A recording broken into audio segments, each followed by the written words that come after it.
Donc, pour la suite, je vous propose d'accueillir Lynn Farah, qui est donc coordinatrice du Centre d'innovation et de dispositifs médicaux à l'hôpital Foch et qui va donc nous présenter quel pilotage de l'activité multirobotique, multispécialité envisagée à travers un triptyque, expérimentation, formation, évaluation médico-économique.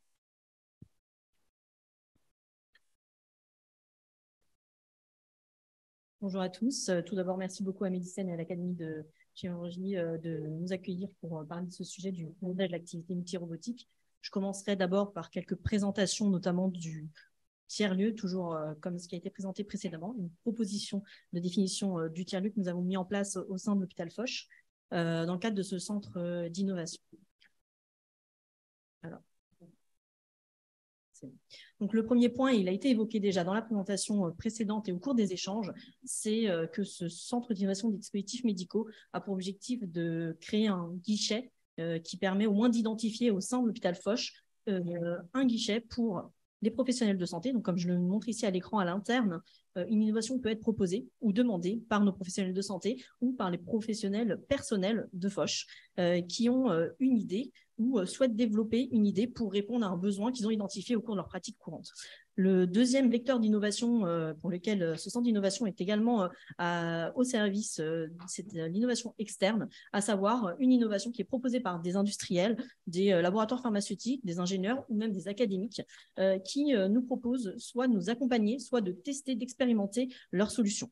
Et le troisième vecteur qui du coup fera l'objet également de retours d'expérience à la fin de cette présentation, c'est celui de la co-création, à la fois avec nos différents chirurgiens, cliniciens, infirmières qui proposent de soumettre une idée, ou alors donc ce co-développement, co-création avec des partenaires externes.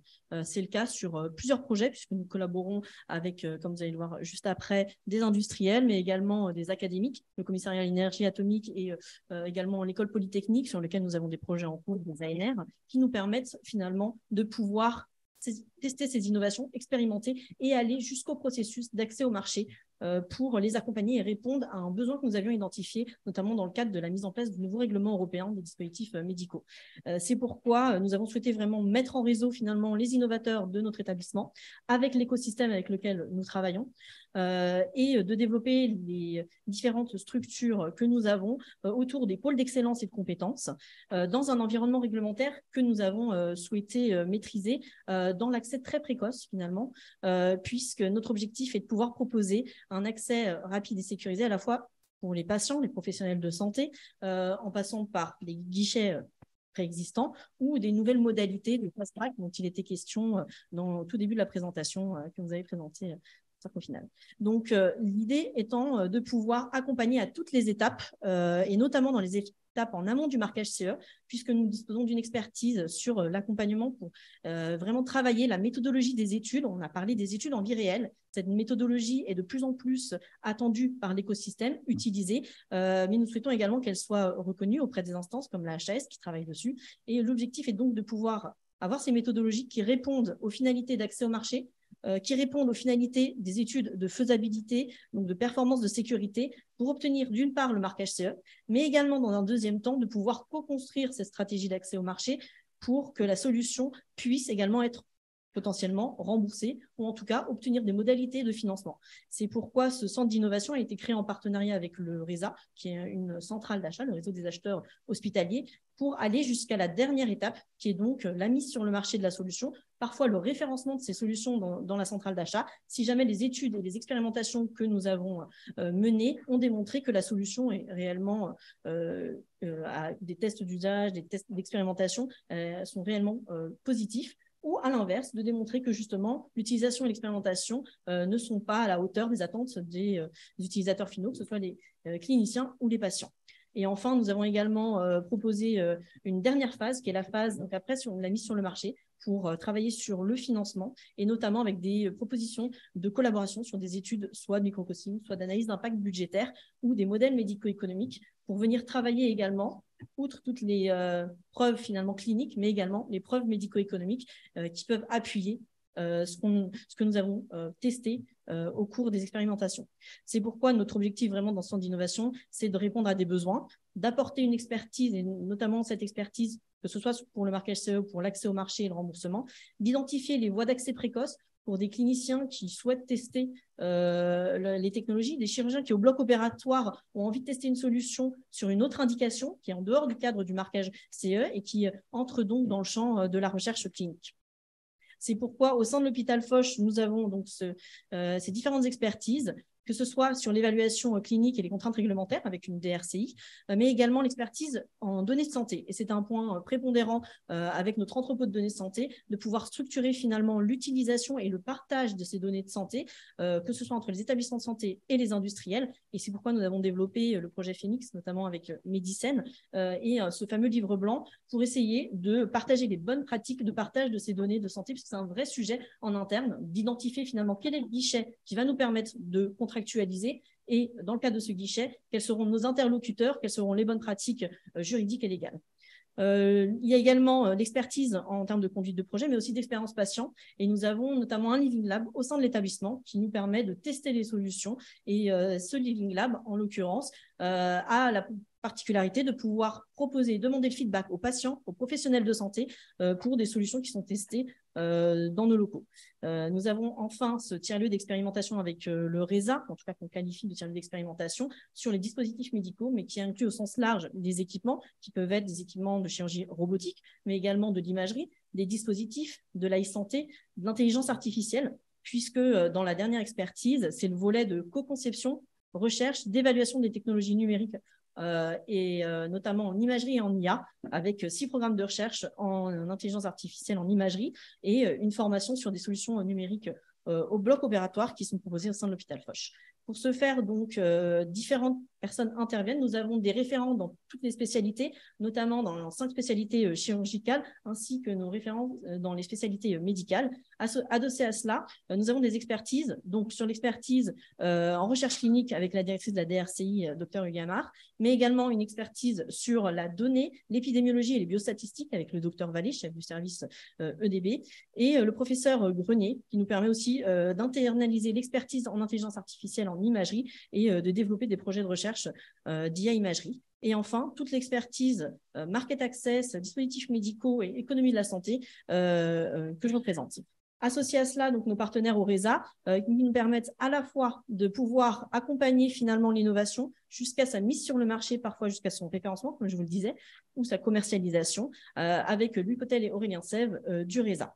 Ceci est défini dans un cadre de différentes étapes qui nous permettent de définir finalement cette innovation, mais d'aller jusqu'au développement, à l'expérimentation et l'évaluation. Cette évaluation est à la fois clinique, médico-économique, mais s'intéresse aussi à l'impact organisationnel qui nous intéresse, notamment dans le cadre de certains usages au bloc opératoire, pour finir par ce point prépondérant qui est la dissémination, l'amélioration, tout ceci dans le cadre de la mesure et de l'évaluation de ces différents outils. Et pour ce faire, nous avons proposé une méthodologie qui nous permet, donc, avec ce guichet unique, de pouvoir soumettre une demande, que ce soit nos chirurgiens, nos cliniciens ou les industriels, et d'analyser la demande et puis de pouvoir mettre en place l'expérimentation si cette demande répond à un véritable besoin médical de nos chirurgiens et de pouvoir aboutir à la synthèse des résultats, à des propositions de livrables et des modèles médico-économiques parfois.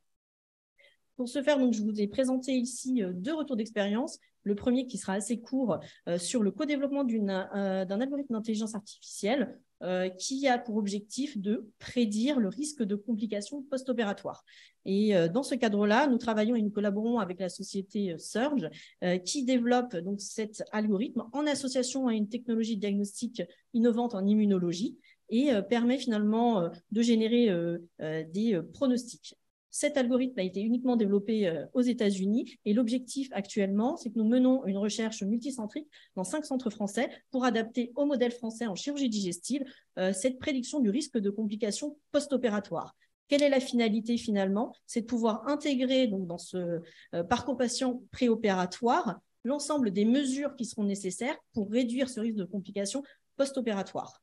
Dans ce cadre-là, l'accompagnement que nous proposons au Centre d'innovation, c'est à la fois d'une part la recherche clinique et le co-développement d'algorithmes en générant les données qui sont nécessaires avec nos 5 centres. Nous en sommes à 50% d'inclusion depuis le mois d'octobre.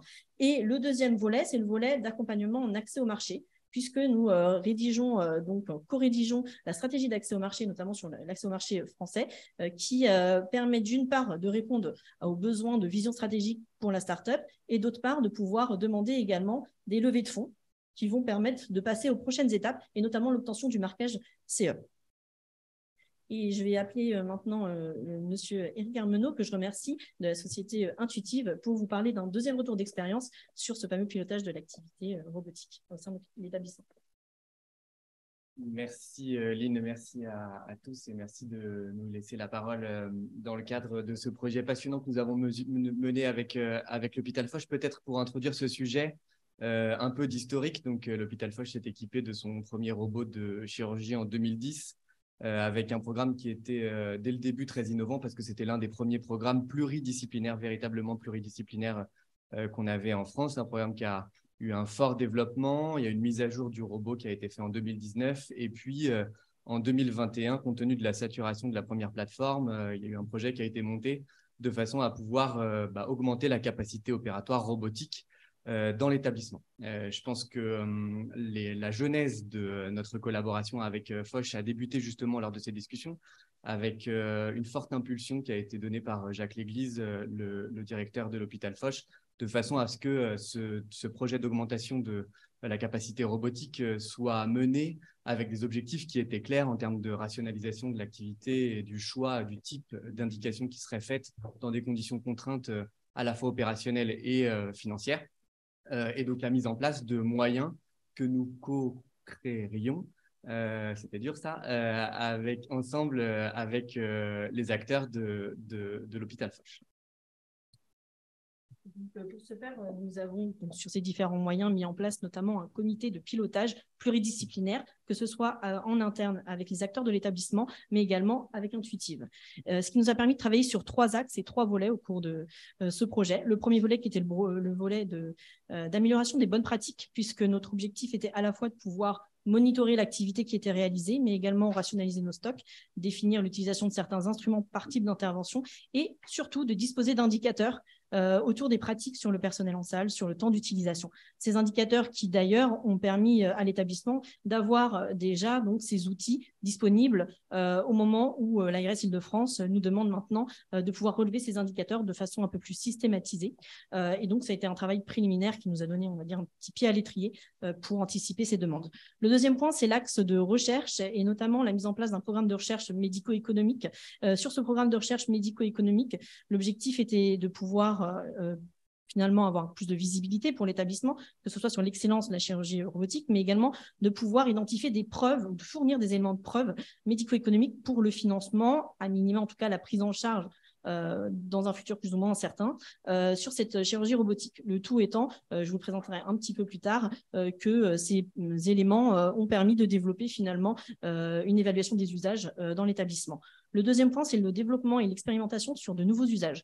Et je citerai notamment le cas de l'utilisation de la chirurgie robotique dans la transplantation utérine par le professeur Jean-Marc Ayoubi, qui est une première nationale au cours d'une étude clinique Eric Montelin, qui a permis donc 2 transplantations actuellement et dont la première a permis de donner naissance à 2 bébés. Le troisième point étant l'utilisation d'un centre de formation que nous avons au sein de l'établissement et d'un centre de simulation qui est d'ailleurs l'idée par le professeur Morgan Le Gouen, qui nous permet de former nos chirurgiens à l'interne, mais également des chirurgiens externes, et également de proposer une formation, mais cette fois aux décideurs en santé, que nous créons en collaboration avec Intuitive. Et donc, concrètement, si on rentre dans les détails du premier pilier, du premier objectif qui nous a été donné, qui était de créer justement une excellence à la fois opérationnelle et clinique, la première observation que nous avons fait ensemble avec l'hôpital Foch, c'est que l'un des points cruciaux était de mettre une forme de gouvernance rigoureuse qui inclurait, et c'est l'une des innovations, finalement un triptyque avec les utilisateurs. Et les utilisateurs ne sont pas cantonnés aux chirurgiens, mais à l'ensemble des utilisateurs biomédicaux, pharmaciens, tous les gens qui pourraient être en contact au sein de l'hôpital avec le robot, des représentants de l'administration et Intuitive. Et donc, c'est ce comité robotique qui se réunit de manière trimestrielle, qui est le média de l'échange entre les différents interlocuteurs. La deuxième chose, et je pense que c'est un facteur clé de succès ce projet, c'est que le sponsor et le soutien de la direction de l'établissement est prépondérant et donc qui pousse l'ensemble des acteurs qui participent à ce comité robotique à s'aligner, à trouver des solutions de façon à atteindre les objectifs qui nous ont été fixés. La troisième chose, c'est que ce comité de robotique a une ligne éditoriale et des objectifs qui sont aussi très clairs et mis en avant dès le démarrage du projet par la direction de l'hôpital. Avec justement notamment la possibilité de rationaliser le choix des indications qui seraient faites en chirurgie robotique, donc d'atteindre des objectifs de volume de patients en fonction du type d'indication qui serait fait, et tout cela avec une rationalisation des coûts et de l'impact financier que peut avoir ce programme robotique au sein de l'établissement. Et donc ça nous a permis tous ensemble, lors de ces comités robotiques, de pouvoir identifier quelles étaient les barrières pour pouvoir atteindre ces objectifs. Et donc, on en a identifié quelques-uns et j'ai quelques exemples ici, notamment des pratiques de stérilisation qui entraînaient des problèmes de flux au sein de l'hôpital qui ne nous permettaient pas d'atteindre les objectifs de volume de patients, un inventaire du stock d'instruments qui était trop important et probablement aussi la mise en place de tableaux de suivi qui nous permettent d'avoir des outils de monitorage qui sont présentés à l'occasion de ces comités robotiques tripartites. Et je conclurai juste avec les expérimentations, en tout cas les recherches médico-économiques en cours. La première sur la chirurgie thoracique, pour laquelle nous avons obtenu l'accord de notre comité d'éthique. La création de la base de données a été finalisée et nous avons des premiers résultats préliminaires intéressants qui nous permettent d'évaluer finalement l'intérêt médico-économique du robot en chirurgie thoracique, notamment sur les lobectomies pulmonaires. Le deuxième axe de recherche, c'est celui sur la chirurgie digestive, pour évaluer l'intérêt du robot pour le cancer gastrique et pour lequel la création de la base de données est en cours. Et le point charnière dans le cadre de ces protocoles de recherche médico-économiques ont été surtout la contractualisation juridique entre Foch et Intuitive pour pouvoir finalement utiliser les données, chaîner les bases de données entre Intuitive et nos bases de données pour pouvoir avoir une vision plus exhaustive de l'ensemble de ces indicateurs. Merci de votre attention.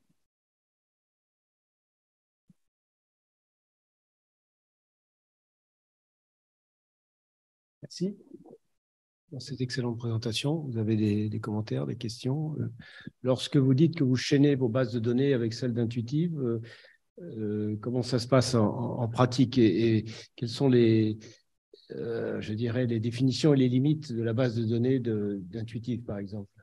Alors, en l'occurrence, pour les bases de données d'Intuitive, nous avons accès à une plateforme, finalement, qui est la plateforme d'Intuitive Surgical, qui nous permet d'avoir des données, notamment d'instrumentation. Donc, utilisation de tout ce qui est utilisé au cours de la chirurgie. Et nous avons également des données de temps opératoire avec des temps de docking de l'outil. Du côté de Foch, ce qui nous manquait justement, c'était de pouvoir chaîner à l'information, à savoir l'acte CCMI qui était codé, l'identification de la spécialité finalement qui utilisait finalement ces instrumentations et les résultats cliniques. Donc, d'un point de vue clinique, ce qui nous intéressait, c'était d'avoir notamment des résultats liés à la mortalité ou des résultats liés aux morbidités et notamment aux complications post-opératoires dans le cadre des lobectomies. Donc, l'idée ici, c'était de pouvoir chaîner ces deux bases-là. Ce chaînage est réalisé au sein de l'établissement. Donc, nous récupérons les données de la plateforme et nous les chaînons. Et votre base de données de suivi clinique continue jusqu'en sortie d'hospitalisation, les patients sont suivis jusqu'à quel terme? Alors, nous avons choisi un suivi en post-opératoire à 6 mois, tout en sachant que nous utilisons également la base Epistor pour le cadre de la chirurgie thoracique. Et une question pour vous, vos datas se limitent, les datas que vous enregistrez en opératoire se limitent à ce qui vient d'être défini, c'est-à-dire les temps de dockage, les temps différents temps opératoires? Exactement, en fait, je pense que c'est tout l'intérêt de cette collaboration transparente entre les chirurgiens, l'institution et l'industriel. En l'occurrence, on a accès à des données qui sont des données strictement techniques d'utilisation de la robotique et donc qui n'ont pas du tout de… Donc, le chaînage se fait extemporanément. Il ne peut pas… Exactement. Oui, c'est ça, c'était la question. François Richard? Oui, non, c'était justement à la suite de votre expérience, on sait très bien qu'il y a des données qui parfois sont difficiles à passer et à récupérer dans les deux sens d'ailleurs. Comment vous avez résolu ce problème, pour parler franchement, puisque on sait qu'il y a des difficultés et que c'est un des points d'achoppement actuellement. Par exemple, pour Intuitive, Intuitive a l'ensemble des données d'utilisation, des instruments, des durées, des choses comme ça. au début, puisque moi j'étais un des centres qui a commencé en France le robot, c'était très difficile d'obtenir les données. Qu'en est-il actuellement, par exemple? Sur les données justement d'Intuitive, maintenant on a accès, comme je vous le disais, à une plateforme où toutes les données sont centralisées avec une rétrospective. Alors j'ai sorti les données jusqu'à 2010 sur ces données d'instrumentation. Donc, a priori, ces données-là sont maintenant plus systématisées et standardisées. En revanche, le problème est de l'autre côté, du côté établissement de santé, puisqu'on dispose de l'entrepôt de données de santé pour lequel on a eu l'autorisation du comité d'éthique de sortir ces données. Mais cet entrepôt de données de santé, finalement, a des données qui parfois ne coïncident pas avec les données dont nous disposons du côté d'Intuitive et des données qui pour nous sont exhaustives puisqu'on a l'ensemble de l'activité robot qui est réalisée. Mais on a besoin de l'activité non robotique qui est utilisée dans certaines indications pour lesquelles c'est également fait. Et donc on utilise un système de contrôle de base finalement pour pouvoir chaîner ces données, mais également contrôler finalement les activités qui sont réellement réalisées au robot alors que certaines sont programmées au robot et ne le sont pas faites. Et donc, vous avez un contrat entre Foch et Intuitive au départ en disant, bon, ben, éventuellement, il peut y avoir des raisons, telles données restent la propriété de l'un ou l'autre. Et... OK, merci. Eh bien, une autre question. Oui, une question. Chez Intuitive, vous savez analyser des images. Il y a des algos d'analyse d'images qui marchent très, très bien. Donc, vous faites ça sur site ou vous faites ça dans le cloud? Alors, on est en train de sortir une nouvelle plateforme justement numérique d'analyse de données. Et donc, ces données sont stockées dans l'établissement. Donc, ça veut dire que l'analyse d'image avec, on reconnaît le foie, la vésicule et tout ça que vous êtes en train de développer, ça sera fait sur site. Ouais. Oui, Albert Claude Benamou, Past President. Merci. Est-ce que vous avez une expérience de partage avec d'autres établissements sur le même type de pratique? Est-ce que vous envisagez une mise en commun de l'exploitation des résultats? Alors, oui, en effet, c'est une très bonne question. C'est une façon de monitorer et de créer de la gouvernance un peu moderne de programmes robotiques. On est passé d'une situation où justement on faisait globalement de la chirurgie de la prostate au robot à des programmes pluridisciplinaires et donc ça a permis de mettre en évidence de nouveaux problèmes et de nouvelles opportunités. Ce qui a fait que, notamment dans les centres à fort volume et avec plusieurs plateformes robotiques, on a commencé à en rationaliser les objectifs dans les établissements. Ces objectifs peuvent être différents d'un établissement à un autre et donc pouler ces objectifs peut être parfois difficile. Mais on commence à avoir ce type d'expérience avec beaucoup d'établissements en France et en Europe. Pour Mme Farah, est-ce que vous pouvez nous dire juste quelques mots de l'environnement juridique dans lequel tout ceci se construit et se réalise, puisque vous nous avez parlé de marquage CE et d'activités donc en amont du marquage CE, donc vraisemblablement de preuve de concept et l'équivalent de phase 1. D'information du patient, etc. Donc, la particularité, c'est que ce centre d'innovation est situé au sein de la DRCI, ce qui nous permet également de pouvoir travailler sur les phases très en amont. On n'a pas de marquage CE sur des phases d'expérimentation de recherche et donc de recherche clinique. Le deuxième point, c'est le point un peu charnière, c'est le passage au marquage CE. Donc, en passant sur la première partie, en amont du marquage CE. En amont, voilà, en amont du marquage CE, pour pouvoir réaliser une étude qui réponde réellement aux besoins en termes de documentation technique pour le marquage CE. Et le deuxième point, c'est que maintenant, on fait de plus en plus des études pour lesquelles elles répondent également aux besoins en termes de remboursement ou d'accès au marché derrière. Donc, l'idée est de pouvoir fluidifier le processus et de réduire les coûts en réalisant ces études qui, de toute façon, sont demandées, puisque dans le cadre de cette nouvelle réglementation, les essais cliniques sont actuellement, en tout cas des investigations cliniques, comme on les appelle pour les DM maintenant, ont des exigences beaucoup plus fortes que ce qu'il y avait à l'époque. Donc, l'objectif étant, sur ces exigences-là, de capitaliser finalement ces exigences plus élevées et de répondre à ce besoin réglementaire pour le marquage CE et l'accès au marché de remboursement derrière. Les exigences sont plus élevées en termes de démonstration clinique pour prétendre à un marquage CE. Moi, je parlais de l'environnement juridique qui est toujours un petit peu délicat puisque là, on est au niveau de l'expérimentation chirurgicale sans aucune connotation péjorative, vous pouvez l'imaginer de ma part, mais en termes d'information du patient sur les modifications d'indication ou l'essai d'un nouveau DM, comment ça Alors, en fait, on dispose au sein de la DRCI notamment d'une unité juridique qui est passée de 1 à 5 personnes en 3 ans. pour justement Ça ne peut pouvoir pas. pallier à ces besoins, Oui. qui sont ces besoins d'information des patients, notamment d'information pour de la réutilisation de données de patients si on fait des études rétrospectives, avec ce besoin de mettre à disposition des TEC ou des ARC pour pouvoir recontacter les patients dans le cadre de ces études-là. Donc, d'un point de vue légal, on a ces éléments-là, de notes d'information pour ces essais, mais surtout, l'intérêt également de pouvoir répondre à ces besoins réglementaires juridiques en ayant internalisé notre comité d'éthique qui nous permet également de répondre à ces questions éthiques. Et nous travaillons sur différents éléments avec la CNIL, sur des MR006, en tout cas en collaboration également avec les industriels pour répondre à ces besoins légaux. Je ne sais pas si ça va Oui, juste une petite question complémentaire, connaissant bien Foch et connaissant l'organisation. On a un sujet, on en a parlé tout à l'heure dans une pré-réunion de l'Académie de chirurgie, qui est celui de la connaissance des actes réalisés dans le cadre des études préliminaires inscription Marquage et CE. marquage CE.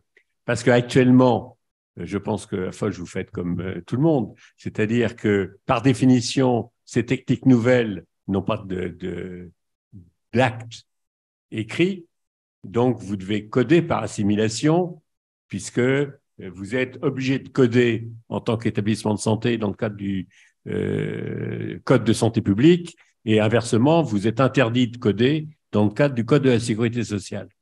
Et donc, c'est des injections un peu qui sont difficiles. Mais sur le plan pratique, est-ce que vous avez un moyen de savoir ce qui est réellement fait par rapport à ce qui est codé, qui est faux par définition, dans tout ce qui est l'activité chirurgicale dans le sens large du terme, avant le marquage CE? Alors, comment vous faites? On a accès, en fait, pour le codage par assimilation, c'est pas trop préconisé au niveau de l'établissement, mais du coup, je comprends tout à fait la problématique. Et le deuxième point, c'est que nous disposons d'un logiciel de bloc opératoire comme la plupart des centres, et dans ce logiciel de bloc, sur la partie, en tout cas, nous, notre entrepôt de données santé va requêter sur la partie complémentaire, où on a une donnée commentaire, où on a la possibilité de savoir si c'est utilisé notamment dans le cadre d'expérimentation et de recherche clinique. Mais c'est le seul moyen. C'est le seul moyen que vous avez, oui, c'est ça. Non, mais c'est un sujet extrêmement important qui est d'actualité en ce moment au niveau des discussions, notamment de l'Académie avec les tutelles. Merci. Oui, il y aurait beaucoup de questions. C'est très intéressant votre présentation commune et qui augure un petit peu de ce qui devrait se passer à l'avenir en termes de collaboration très précoce entre industriels et blocs opératoires en général. Merci.